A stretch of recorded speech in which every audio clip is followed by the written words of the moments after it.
Hello again. I'm a bit startled to find it's day 7 of my 10-day COP journey. So not too long to go. Yeah, I'll be leaving on Friday, so 3.5 more days. Um, and I'm assimilating stuff and missing 98% of what's happening, at least I'm sure. Probably 99.5%. There's so many events. I'm really focusing, as I might have mentioned, on the events in the TED Countdown House. Um, I was saddened to find that today that I have now missed the People's Cup. I didn't realize that it was only for 1 week. But I understand that that's been one of the highlights. And interesting that the Environment Minister of Brazil, Marina Silva, spoke there, I think yesterday or the day before. So probably in the closing meeting. So different from, I mean, I attended a lot of the events at the People's COP in Glasgow in 2021. And the idea that the then UK Environment Minister might speak in that forum would have been laughable. The disconnect between the government viewpoint and attitude and actions and what the worldwide climate movement was calling for 4 years ago was colossal. Here in Belem, it is very different. Something is changing. It is partly, of course, the politics of Brazil itself, which is very different from the politics of the UK. Of course, we had a conservative government at that time under Boris Johnson, so not much was to be expected in terms of positive action on climate change at that time. But even so, I mean, now we have a Labour government. I don't think that we would expect the same kind of leadership from them if we had a COP in the UK this year, as we're seeing from the uh, the Brazilian leadership here. So, yeah, there's a convergence. It's not only Brazil, it's in many countries. Um, and especially business and financial um, organizations of major scale and in large numbers that are coming together around the energy transition. And it's not only about electric vehicles and solar power and batteries. Um, it is also about regenerating nature. So this is one of the main reasons I, wanted to come here. What I notice, apart from that, yes, there is emphasis on some things that have been largely missing from previous COPs, a lot of things, but also the sense of an integrated approach, like a holistic view that we need to not only do all of these different things. So Paul Dickinson from the Global Optimism, Outrage and Optimism podcast this morning, speaking at a breakfast event in the TED House, said, climate change is not one subject. It's not even 100 subjects, it's maybe 1,000 subjects. There are so many things to think about, different technologies, issues of climate justice, um, what's happening to the oceans, what's happening to the forests, what is the impact on biodiversity of each 0.1 degree centigrade of rise?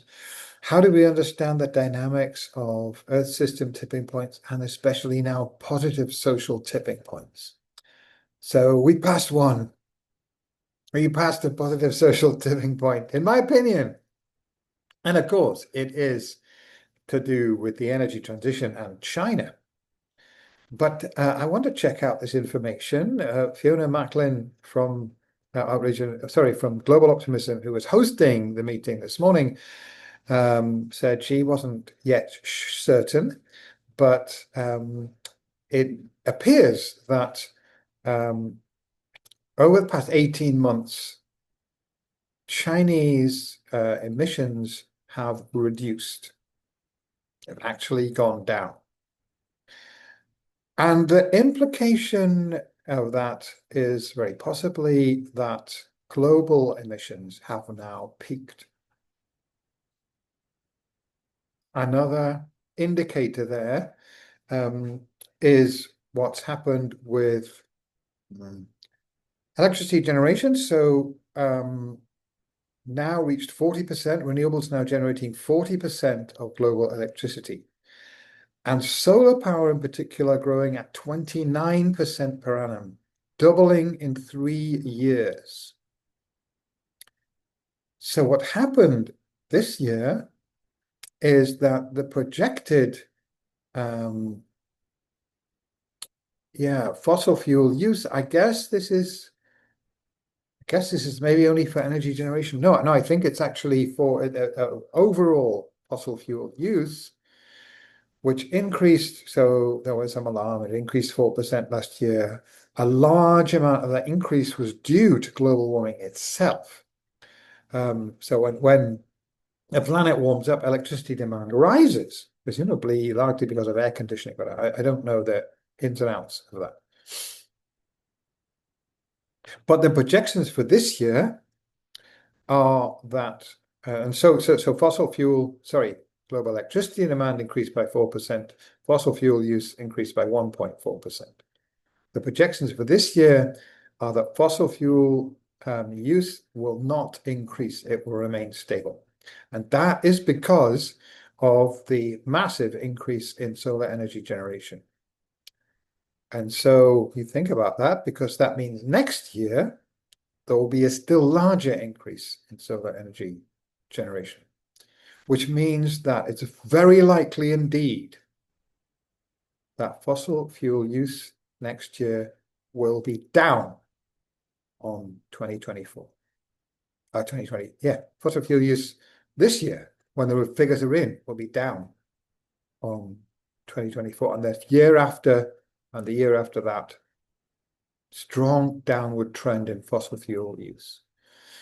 Not necessarily meaning a downward trend in warming, because there are many other causes of warming, and of course, many of them due to positive feedbacks from warming that's already happened and happening. Nevertheless, a crucial tipping point looks to have been passed, a positive one. This is very exciting, very good news. So we're hearing a lot this morning about what is happening with investment, green investment, and the coordination between the research and all of the different dialogues with indigenous people, new strategies for restoring nature and so on.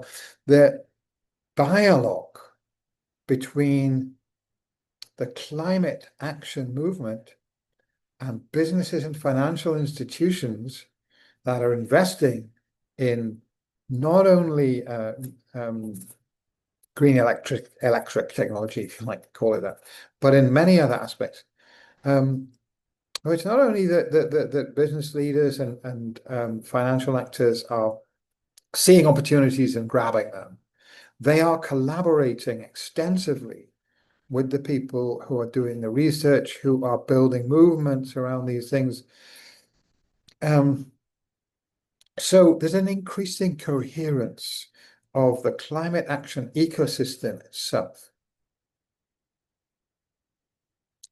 So, global optimism. Was a little bit of critique, actually, from one of its members who said, well, it's a good thing they finally added the outrage part, which is Farhana Yamin. And she's a dedicated campaigner for since the very beginning, since Rio, for climate justice. And so, there was he gave an impassioned speech about it.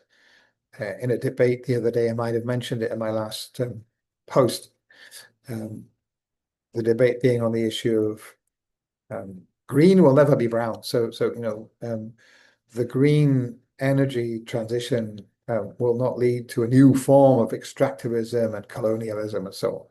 And of course, it's a highly debatable proposition.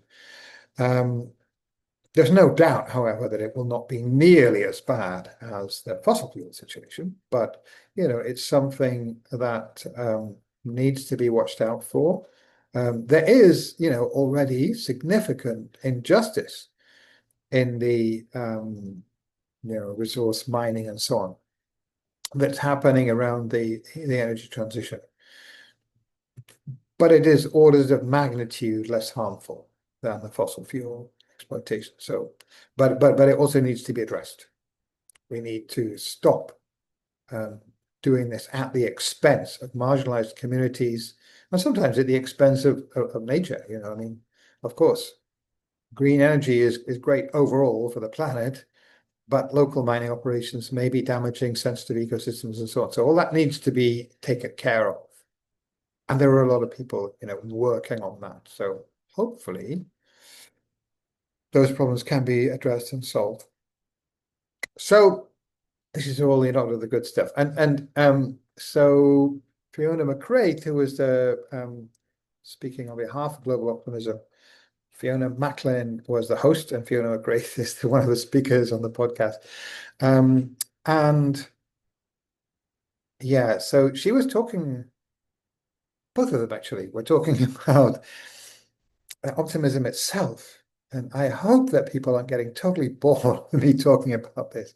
I'm preoccupied with it for a very important reason, as I've probably explained many times. But, it was being highlighted again today. It's not only my idea that the right psychological orientation to the problem that we're facing is, in a sense, optimistic. Not in the sense of, oh, we expect that everything's going to be okay. That's not really the issue. The issue is we're facing a problem. It's a very challenging problem. The question isn't, can we solve the problem? The question we need to get to grips with is, how are we going to solve it? No matter how difficult it is, no matter how challenging it is, there's no sane alternative to setting out to do everything we can do to solve this problem, because the fate of humanity and all, most non-human species depends on this problem being solved. And we solved many problems. The classic, we have the Earthshot Prize. So Prince William actually gave I have to say, I have to give him credit, an excellent speech the other day here. So he's the founder of the Earthshot Prize, as you know. So the idea when President Kennedy came out with, we're going to put a man on the moon in 10 years, and everybody in NASA was like taken by surprise, or left field. He hadn't told them it was his idea, apparently. And they did it. Now, if he had gone to scientists or people, experts in the field, and can we put a man on the moon in 10 years? They might well have said, no way. But with enough will and determination, and of course resources, financial resources, it's quite extraordinary what can be done. So I'm going to say this one more time. I do not think it is morally responsible to accept the narrative that it's too late now, we're doomed to 2.6 degrees, which is, that's one figure coming from summing up the effect of the present nationally determined contributions. Well, 2.6 degrees of warming would be a horrific scenario. But as Fiona McRae pointed out, or was it Fiona Macklin? Not quite sure which one it was. Anyway, that I think it was Fiona Macklin. But the point being that the nationally determined contributions do not represent what is possible, what is achievable. They represent what is politically acceptable, at the present moment. So it has to do with how things are perceived among the general public, among the media, among other politicians, among different countries, and so on. So it doesn't represent the way that large sections of the business community are thinking. Um, so where am I heading with all of this? Other than to reaffirm and reiterate my own personal optimism and to say that, I'm speaking about it now very specifically because I'm increasingly aware that it is not an idea of mine. I'm hearing it from every single voice in this remarkable space that the TED organization have put together. Sadly, I've missed some very crucial meetings, for instance, with Gavin Newsom and with Al Gore and Wanjira Matai. I'm very optimistic that I will still get a chance to meet Wanjiri Matai. I met her mother, Wangari Matai, in 1985 at the Other Economic Summit conference. And what an inspirational woman. Very, very warm, very approachable, a force of nature. This woman who inaugurated the women's tree planting movement in Kenya and ultimately the Billion Tree Project. I haven't checked it out recently, but really quite a long time ago, maybe a decade ago, I looked at the figures. I wonder how they're getting on. Have they reached 1 billion trees yet? And the answer was they had exceeded that figure by a factor of 7 times. 7 billion trees planted. And I don't know what it is now. We heard the other day from Prasidi, an Indian girl, 13 years old, who has planted 160,000 trees. I checked her out online and I found another girl, Africa. They call her the tree girl of Africa. She has planted, obviously not personally, but 1.3 million trees. And she started when she was 4 years old. At the age of 4, she said, "Oh, we're cutting down too many trees. There need to be more trees." And she planted a tree, and then more trees, and hundreds of trees, and then got other people involved, got her village involved, it spread. So at 13 years old, she's been responsible for planting 1.3 million trees, had prestigious awards, met with presidents. So yeah, this was, I think Prasidi was speaking. I'm now getting lost which meetings was which. But last night we had the youth leaders reception. And their motto is relentless hope, relentless hope. So I think it's not just at King Charles's head of mine about optimism. It's being, spoken of in almost every talk that I'm hearing. Hope, hope is realistic. It is well founded when you come from what Joanna Macy calls active hope, looking at where do we want to go, what kind of a world, what kind of a future do we want to create, and then believing that it is possible so that we can act to create it. So this was all meant to be about regeneration. It all seems to be ending up being about hope, but maybe they're the same thing.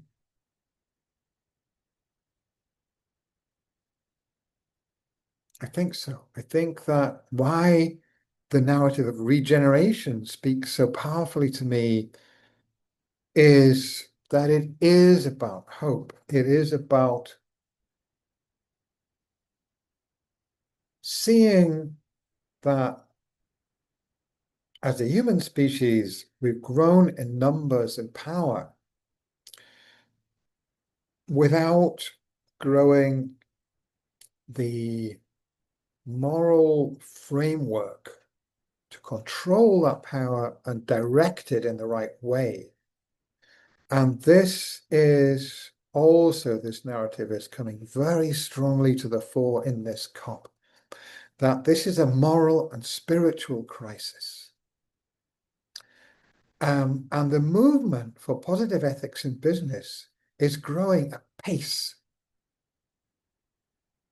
And this is one of the most hopeful things I think that we're seeing. I wonder, okay, so if my wildest dreams are coming true, I have said a few times I thought this COP might be an especially pivotal one. Pivotal in what way? In many ways. But maybe most significantly, it could be pivotal, could be an inflection point in what I've sort of provisionally labeled the world paradigm, the world view, the mindset that is governing the world, that is kind of in the driving seat.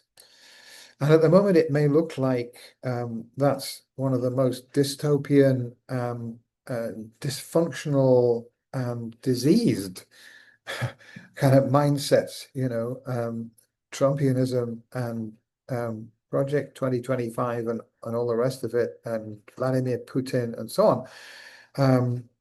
This very powerful, and let's be upfront about it, extremely harmful framing of the reality that we're living in now.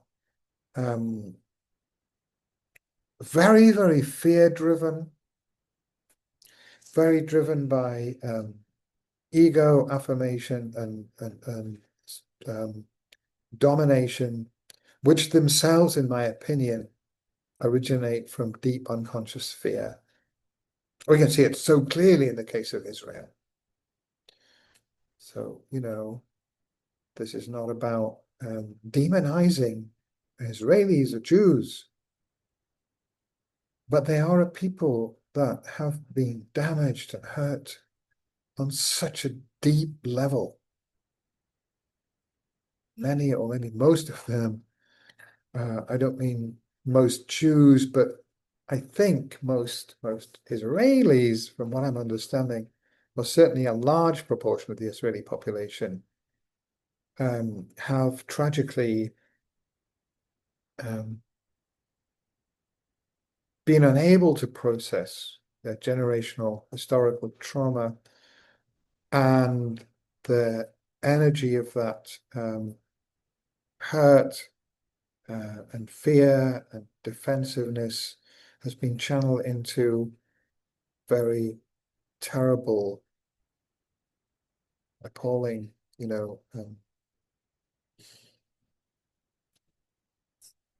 actions. So, yeah, that is all going on, and fear is being manufactured and stoked. So this is a very, very dangerous reality. And I think one thought that I've had today is, okay, so how do we respond to that? I mean, we could get very frightened by the fear and hatred and distortion of reality and so on that is out there.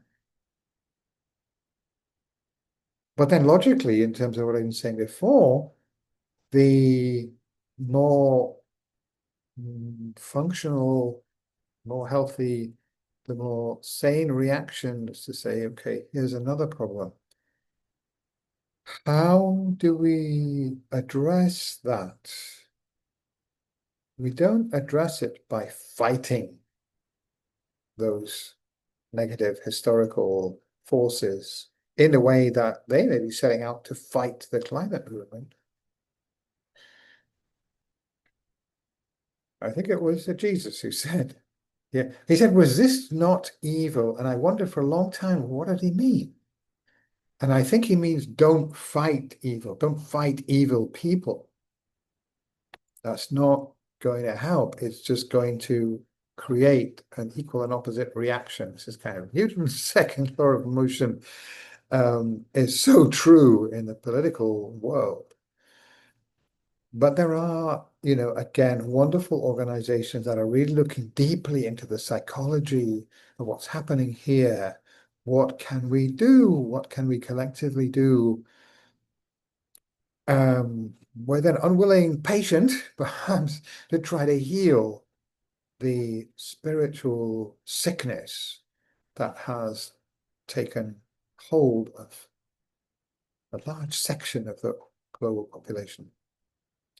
So I don't have ready answers for that, but I do feel that there is a coming together of a new spiritual, ethical, ecological, cultural perspective that is being actually, it's being catalyzed by the severity of the problems that we're facing.